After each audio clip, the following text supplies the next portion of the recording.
So, ప్రస్తుతం తెలంగాణ రాష్ట్రంలో గావచ్చు, దేశవ్యాప్తంగా గావచ్చు, ఎక్కడ జూసినా గూడా సోషల్ మీడియా హ్యాండిల్స్ ఏదైతే ట్విట్టర్ గావచ్చు, ఇన్‌స్టాగ్రామ్ గావచ్చు, ఫేస్‌బుక్ గావచ్చు, యూట్యూబ్ ఏదైనా సరే. సో, అందరూ చర్చించుకున్నటువంటి విషయం కాక్రోచ్ జనతా పార్టీ. సో, ఈ విషయం పైన మనకు కొంతమంది మెసేజ్ జేయడం జరిగింది. అన్న దీని గురించి మాట్లాడని జెప్పేసి.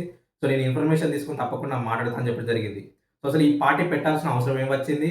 అసలు ఈ పార్టీని వ్యవస్థాపించింది ఎవరు? ఈ డిజిటల్ ప్లాట్‌ఫార్మ్ ఎందుకు క్రియేట్ చేశారని తెలుసుకుంటే, సో, కాక్రోచ్ జనతా పార్టీ పెట్టినటువంటి వ్యక్తి అయితే ఒక నిరుద్యోగి, ఒక 30 సంవత్సరాల నిరుద్యోగి.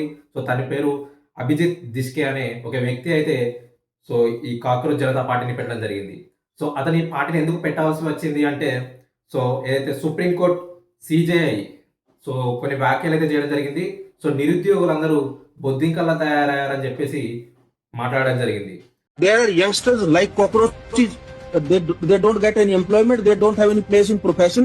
Some of సో, దానికి వ్యతిరేకంగా ఈ అభిజిత్ అనే వ్యక్తి సో, పార్టీని స్థాపించడం జరిగింది. సో, తన మెయిన్ ఎజెండా ఏందంటే సెక్యులర్, సోషలిస్ట్ మరియు డెమోక్రటిక్ లేజీ తమ నినాదమని ప్రజల సొమ్ము ఎటుపోతుందో తెలుసుకునేందుకు ఈ పార్టీ పెట్టినట్టుగా సో, అభిజిత్ అయితే చెప్పడం జరిగింది.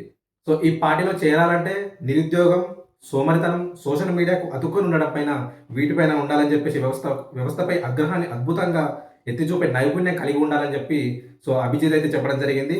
సో, పార్టీ ప్రకటించినటువంటి అతి కొద్ది రోజులకే సో, ఇంతమంది సో, దాదాపు లక్షలకు పైగా సభ్యత్వాలు నమోదవ్వడం చాలా ఇది గమనార్హం.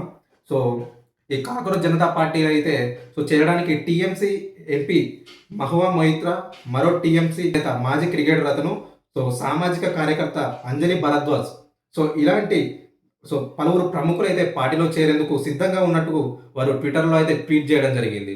సో, దానికి సంబంధించి అభిజిత్ అయితే మరి అందరిని స్వాగతిస్తామని తను తెలపడం జరిగింది.